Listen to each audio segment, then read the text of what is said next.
Hello, this is part 2 of the Bandai Figure 6 Black Lotus. So we have finished the unboxing, and now here is the unpainted version of Black Lotus. So just a quick look. As you can see, she is really black and really pointy.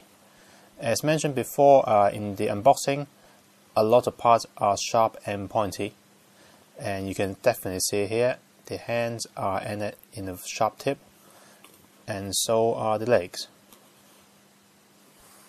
So since it's quite difficult to actually see it, let's put a magnifying glasses on to look at the detail. Now she is really nice in terms of the detail.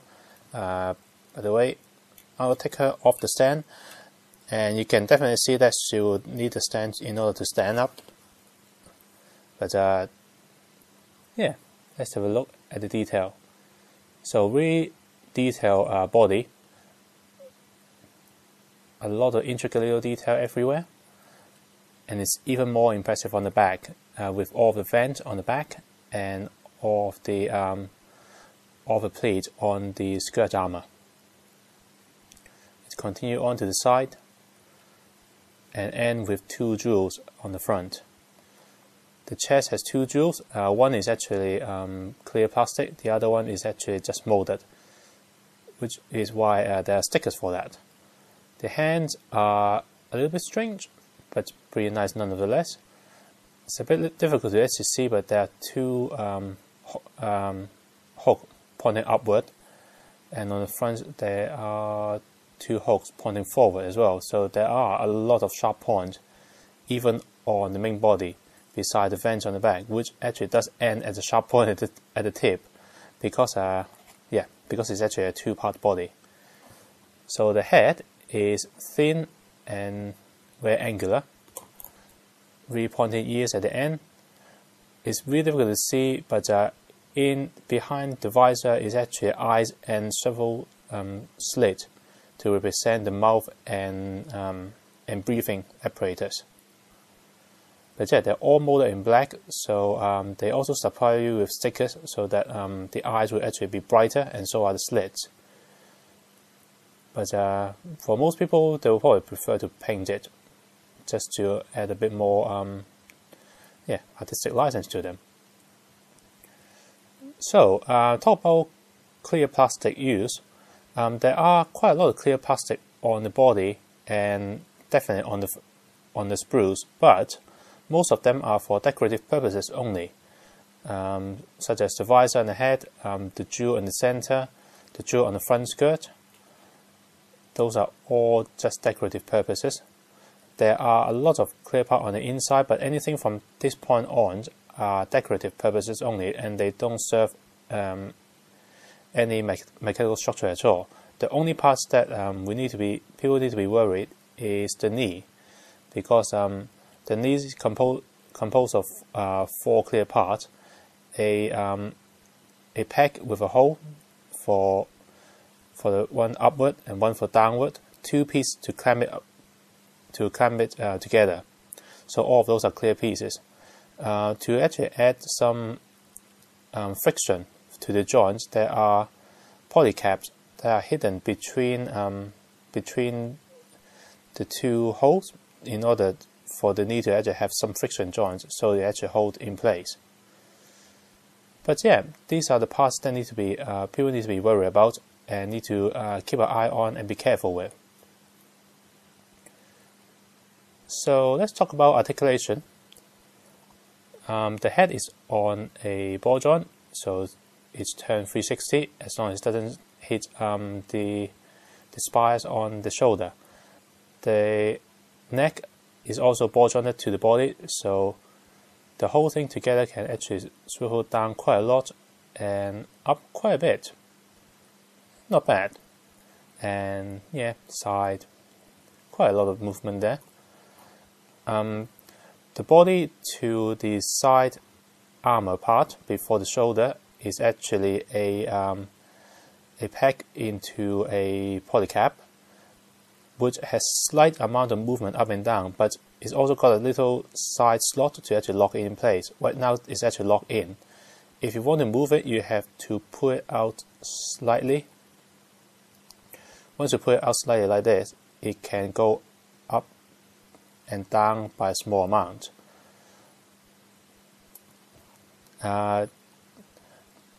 This side armor comes out as a bar and end at the ball joint, which plug into the shoulder, which means that the arm can rotate 360 and go out hardly any.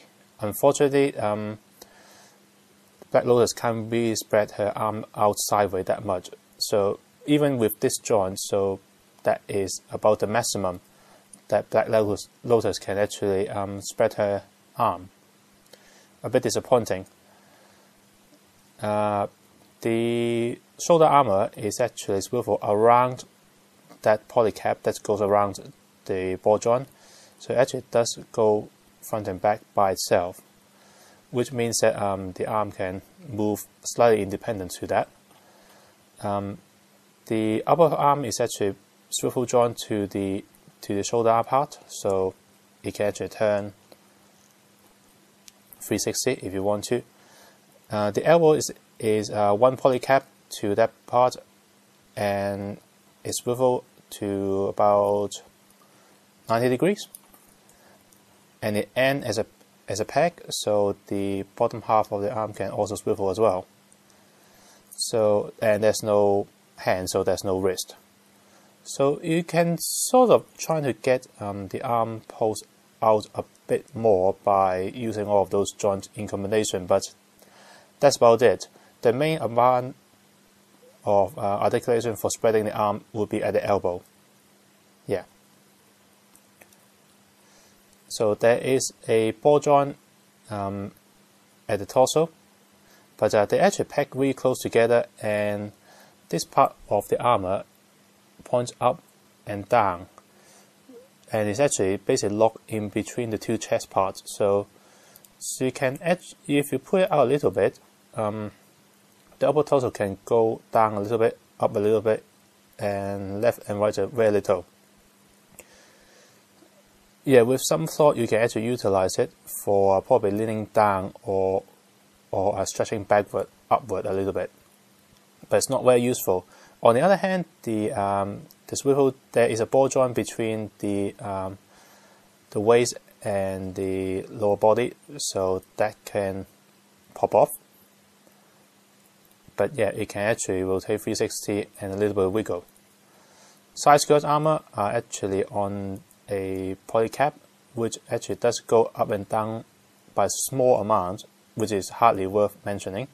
But it means that the skirt armor can lift up by this much and can swivel backward and forward a little bit, mainly so that the leg can actually go forward by about 30 degrees, 45 degrees, just a bit more than 45 degrees before the skirt armor pop off.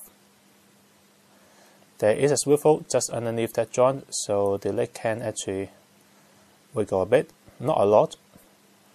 Double jointed knee, which means that you can bend the leg to about 110 degrees. It's not too bad. And there is no feet, so there is no joint underneath that. So now let's talk about the battle mode of Black Lotus. To do that, there are lots of parts to swap over. So these are the separate arms, extra shoulder part, alternative piece for the front skirt armor, alternative piece for the back skirt armor,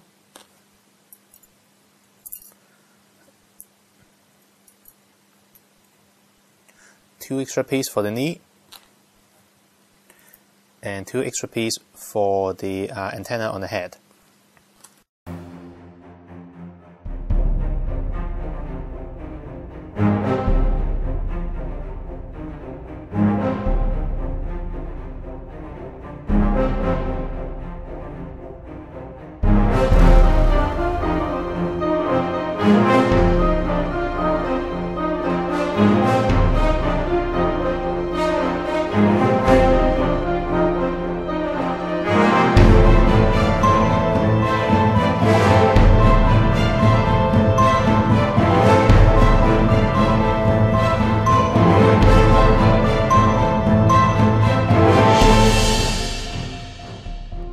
And here we have Black Lotus in battle mode. So as you have seen just now in the transformation video, there are a lot of part swapping and a lot of part replacement as well. Namely, a lot of parts underneath here needs to be swiveled to a different position. The whole lower arm swap, and the two side panel from the original arm has to be taken off and reattached. That top piece is completely removed. Skirt armor is replaced, but those seems reasonable.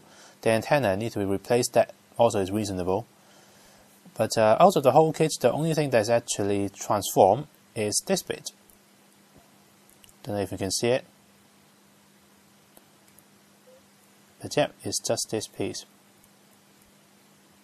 That is the only piece that actually slide out and transform. Everything else is part swapping, which is a little bit disappointing. But at the same time, you have to consider the fact that this is actually a high grade price model kit. It's not a MG Figurize. This is a Figurize 6, which only costs around 1,200 yen, while a MG Figurize is at the moment about 3,500 to 3,800, depending on the characters. So as you can see, it's really impressive in terms of the length of the sword, and once again it's as pointy as ever. In fact, I think it's pointier than before. There are more clear parts showing up, namely those two in here. All the panel opening up on the leg means that they're actually now see-through. As you can see, pretty nice, and it looks even better in real life. And so it's here, and so are the antenna. They are missing black coloring in here.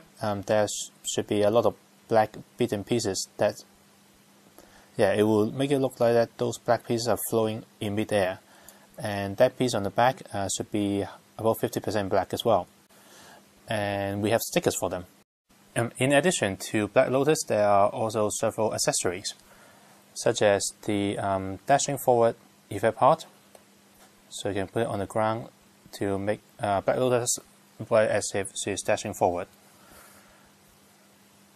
For the blade, there are 3 different effect parts. One effect part is for thrusting, so you can just slide it in, and Black Lotus will look like that she's actually dashing forward and piercing someone. And also there is a small piece for swiping, which can be attached to the top or bottom, and there is also a large swiping and thrusting effect part as well, which can be slotted to the bottom if I have enough room, and the right one as well. So yeah, you have 2 sets of those, so you can attach it to both hands, and depend on the combination you use, it will give you a different effect. At the moment, is giving you the effect that she is doing one of her special attack, the death by piercing attack. And of course you can mess around with it and create various different poses. So this is basically it for the Figurize 6 Black Lotus. Personally, I think she's fine. She's a unique character, and I think Bandai is taking a very bold step of trying to create a model kit of her so early in the anime series. And at the moment, what I've seen from the Silver Crow seems to be very promising as well. In fact, Silver Crow's articulation is much better than Black Lotus, which seems to fit the idea that Silver Crow is an agile melee fighter, while Black Lotus would be mostly direct attack that doesn't require much movement from I could gather. And I would recommend Black Lotus to anyone. The amount of stickers and the original plastic coloring means that you don't actually need to do a lot to make her look so accurate. But although painting her would be a better choice as well. So that is basically it from me. Join me next time on the next review.